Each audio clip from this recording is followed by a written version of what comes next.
Bonjour à toutes et à tous et bienvenue aujourd'hui sur la chaîne Podcast Mania pour un tout nouveau podcast. Le numéro d'aujourd'hui sera consacré aux plats et aux spécialités que l'on peut retrouver dans les bars catalans. Et oui, car je suis souvent allé dans cette région d'Espagne durant les périodes estivales et je suis ravi de vous partager toutes mes connaissances sur ce sujet. Ce podcast sera constitué dans un premier temps d'une partie en français où je vous expliquerai toutes les spécialités culinaires de Catalogne que l'on peut retrouver dans ces bars catalans, et dans une seconde partie qui sera complètement en espagnol où je vous parlerai des relations que j'ai pu entretenir avec les Espagnols grâce à ces échanges et à la pratique de la langue espagnole. Et maintenant, c'est parti pour le podcast sur les bars catalans. Chers auditeurs et auditrices, aujourd'hui j'ai le plaisir de vous emmener en voyage pour vous parler des diverses spécialités culinaires catalanes que l'on peut déguster dans les bars et restaurants typiques de Catalogne. J'ai pu y passer beaucoup de temps au cours de mes fréquents séjours en période estivale. Certes, je ne trouve pas les mots adéquats pour décrire précisément ce que je ressens lorsque je vais dans ces établissements. Mais je peux vous confirmer une chose, c'est qu'on s'y sent presque comme chez soi.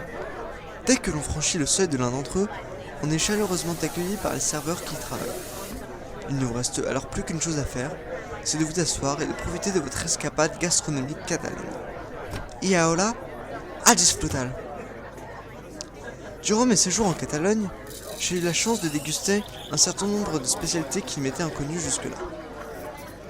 Empecemos la lista. Les patatas bravas, c'est l'une des spécialités les plus courantes en matière de tapas.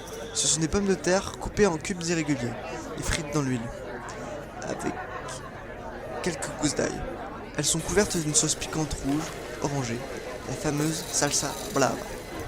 En Catalogne, ces tapas sont également accompagnés d'une sauce aioli, mayonnaise à l'ail. Délicieuse. Je me rappellerai toujours la première fois que j'ai goûté.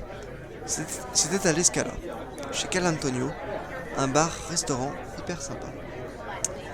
Autre tapas typique que l'on retrouve également dans ces lieux, las croquetas. Ce sont des petites croquettes panées et garnies au jambon et au fromage, parfois au veau et au poulet. Lorsqu'on commande c'est succulent, perfecto. Lorsque l'on commande un assortiment de tapas, nous sommes toujours surpris par le plat de charcuterie qui nous est servi sous nos yeux. On y retrouve el pernil ibérico, le jambon ibérique catalan, tout simplement exquis. Il existe plusieurs marques de jambon comme le Navidoul, une marque célèbre de jambon catalan assez chère certes, mais que j'ai pu goûter à tous à des mains. Le saucisson vous est aussi proposé en charcuterie comme le Lloganiza de Pagues, un excellent saucisson que je vous recommande vivement si vous avez un jour l'occasion d'y goûter. C'est un excellent saucisson qui est élaboré à partir de maigre de jambon et un peu de vin, ce qui lui donne ce goût si raffiné. Traduction littérale du mot catalan, pagues, est paysan. C'est le saucisson fermier d'antan, typique, qui est confectionné à Vic, en Catalogne, région réputée pour l'élaboration des meilleurs saucissons d'Espagne. Et enfin, je n'oublie pas la traditionnelle crème catalane, qui selon la tradition était servie le jour de la Saint-Joseph, plus précisément le 19 mars, la veille du printemps. C'est le même principe que pour la crème brûlée française, mais auquel on rajoute de la cannelle et un zeste de citron, et qui crée le goût acidulé de ce dessert que j'ai eu la chance de pouvoir manger à Rosas en 2019 et que j'ai beaucoup apprécié. Et oui, toutes ces spécialités se retrouvent au cœur de mes divers voyages en Catalogne. Nous allons maintenant passer à la deuxième partie du podcast, entièrement en espagnol.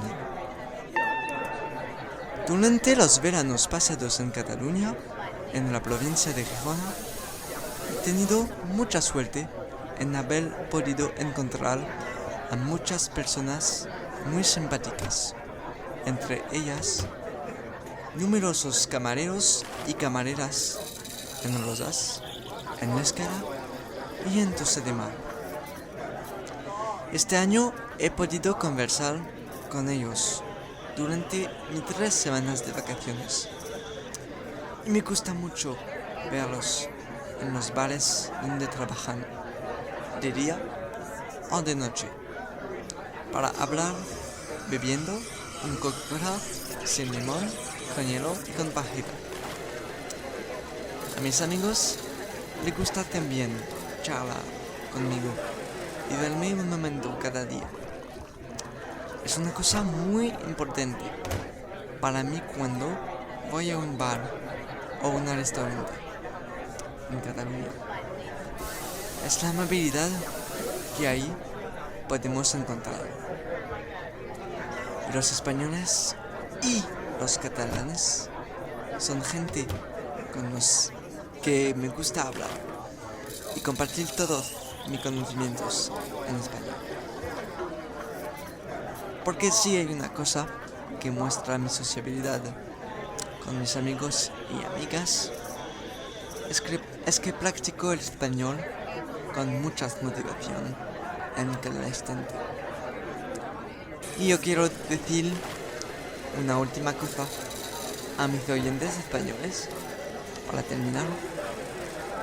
Me siento muy feliz al conocer amigos tan simpáticos como vosotros, como Alberto, Marcos, Vicky o George, y todas las otras personas que he podido encontrar durante mis viajes en Cataluña, en La Escala, e igualmente en Tossa de Mar, como el restaurante La Placeta o el Valle Tossa. Et voici la fin de ce podcast, chers auditeurs et auditrices. J'espère que tout ceci vous aura plu et vous aura donné envie de visiter prochainement la Catalogne et ce secret historique et culinaire, et vous donnera envie aussi de partager vos connaissances avec les Espagnols. Et sur ce, je vous retrouve pour un tout prochain numéro de Podcast Mania qui sortira prochainement. Et c'était Podcast Mania, à vous les studios!